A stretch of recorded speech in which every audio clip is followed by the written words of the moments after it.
ចាសស្វាគមន៍បងប្អូនមកកាន់ Secret Beauty Center ចាសថ្ងៃនេះអ្នកខ្ញុំនឹងពំនាំយកនៅកាដូជាច្រើនជូនមកដល់បងប្អូនទាំងអស់គ្នានៅក្នុងឱកាសបុណ្យ Christmas ក៏ដូចជាឆ្លងឆ្នាំសកលខាងមុខលោកអ្នកគ្រាន់តែមកទទួលសេវាកម្មអ្វីមួយនៅទីនេះលោកអ្នកមានឱកាសចាប់ឆ្នោត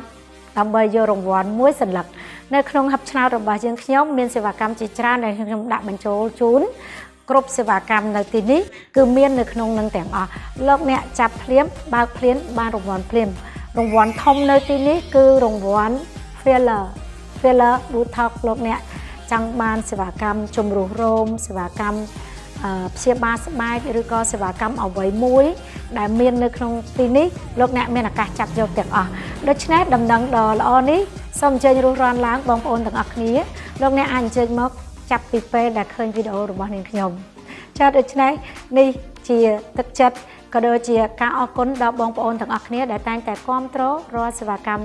ថែរក្សាសម្ផស្សនៅ Secret Beauty Center